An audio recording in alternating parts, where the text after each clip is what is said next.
golayaasha dowladda inta halkan ka joogta haweenweynaha halkan fadhiya cid kasta oo halkan fadhida waxaan ku salaamayaa mansabka oo halkan ku fadhiyo asalaamu calaykum waraxmatullaahi wabarakaatu bacda salaam waxaa sharaf ii ah inaan caawa kala soo qayb galo wasaaradda haweenka arrimaha qoyska xafladan wacyigelinta ah oo soconayso sida hadda laga dhawaajiyay 16 casho way la tahay inay u qorshaysan tahay cidda ka qayb galaysa laakiin waa ku talada waxaan ugu darayaa cid walba oo bulshada ka mid ah qaybaheeda waliba ugu horeeyaan culimada in ay ka qayb galiyaan wacyigelinta 16 bari soconaysa waxaan aaminsanahay kufsiga waxyaalaha sahla dhowr qodob haddaan ka soo qaato kufsi waa jira alla waa ka cudur daaranaya wasaaradda haweenku waxay ku dhawaaqday tiradii kufsiga dhacay anagu tiradaan hayno 9 bilood oo la soo dhaafay iyo wasaaraddu inta hayso waa kala duwan yihiin marka tan wasaaraddu maadaama ay ku dhawaaqday tan wasaaradda tiradeeda qaadanayna waxyaalaha keena ama sababa kufsi inuu dhaco koo waxa ka diinta oo laga fogaaday ama dhalinyarada ha noqoto cid walba ha noqoto diinta ku dhaqankeedii oo laga fogaaday waxay keentay oo sababtay in kufsigu bato waxa laba ah guurkii oo la adkeeyay guurkii waa la adkeeyay nin dhalinyaro ah jaamacad ka soo qalin jabiyay 25 jira hadduu rabo maanta inuu guursado waa inuu hanti badan haysto marka guurka oo la adkeeyay waa asbaabaha keena in ay dhalinyarada ku fakaraan inay wax kufsadaan shaqo la'aanta baahsan oo dhalinyaradii jaamacadaha ka baxday ay darbiyada la wada fadhiyaan markay fakaraan shaqo waayaan inay waxyaalaha sameeyaan oo ku fakaraan waa wax dhici karta waana wax dhacay weey meediyaha waxyaalaha kan aan laga daawado dhalinyaradu ka daawato oo bahalka Facebook la yiraahdo ugu horeeyo oo wax walba oo dhaqan xumo ah ay dhalinyaradu ka daawanayaan waa waxyaalaha sahla in dhalinyaradu ku dhiiradaan inay gabdhaha tacaddi u geystaan hal arrin oo hadda in la yaabtaan laga yaabo baa jirto hay'adaha caalamiga ah iyo NGO-yada waa ka qayb fiditaanka kufsiga gabdhaha loo geysto cadeymahan waa hayna xafiiska xeeraalinta Puntland waxa kaloo ka mid ah daraagiska dhalinyaradu isticmaalayaan oo qofku markuu daraagis isticmaalo dhalinyarada uu samayn karo wax walba uu samayn karo guurka in la fududeeyo shariicada islaamka qabta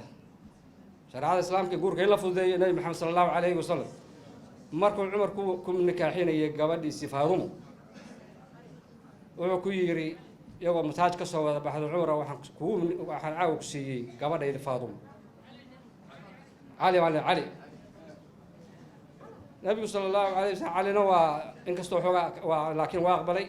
نبي وحده تجي جبادي سوي حجي راح كسي عاوا عمر بكسي علي بكسي إن كستو يورركو هذا الشيء لكن ويا أقبل شيء وحل ويل درنتي اللي قصي حنا يويلك حلو عبي يو maxaan ku yiraahdaa boo intuu siiyay wuxuu yiri aqal gal marka guurka hadii la adkeeyo oo ninkii maanta guur u kansada oo ku talagalaya lacag tiro badan wiilkii dhalinyarada oo guursan lahaa aad bay ugu adkaanaysaa tala soo jeedin kooban waxaan malaya hadallo badan oo ku saabsan garsoorka oo ku saabsan qaababka maaragtay cadaaladda loo sameyn karo hay'adda garsoorku waa hay'adda dabaqada qaanuunka kii soo gaaray oo baaris fiican helay oo garsoorka soo gaaray oo tacaddi ka yimi lama sheegi karo kiisku wuxuu ka soo bilowdaa baaris buu ka soo bilowdaa CID iyo forensic science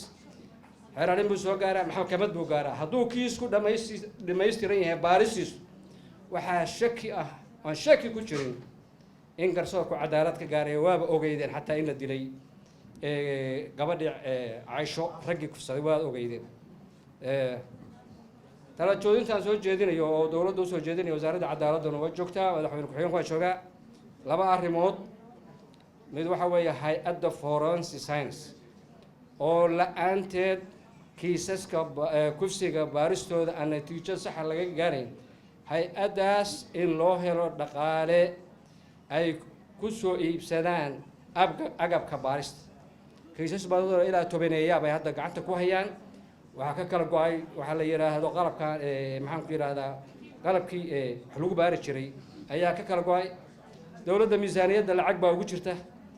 waa ka xumay lacagtaas ayaa noo hadda shiraan aan galo xidhay lacagtaas wali lama soo gaarin ilaa had 2 sano miisaaniyadda lacag baa ugu jirta wali ma aysan qaadan miisaaniyadda dawladda lacagta ugu jirta hay'ado kale iska barbariyaan marka hay'adda haddii la rabo kufsi natiijo sax in laga gaaro hay'adaas waa inaynu taageerno baahiyaheedana la dhamaystiro second hay'adda CID da ama baarista dambiyada waa ku talin lahaa in gobol walba dad gaar ah oo baarista tacadiyada noocaas ku takhasusay oo hay'adda CID da in la diyaariyo si uusan kiisku baaristiisa u xumaan waayo kiiska baaristiisa haddii ay xumaato da xumaantii wuxuu la tagayaa kor waa tii loo oran jiray haddii wadaanta hoos ka qaloocato oo la kor bay la tagaysaa marka in la helo hay'adda CID da team takhasus u leh oo gobol walba jooga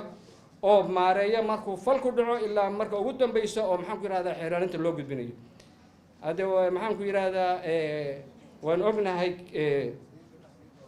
arrintan kufsiga inay tahay halaag waan ognahay inay tahay musiibo waxaan ognahay inay tahay diin la'aan waan ognahay dhaqan xumo marka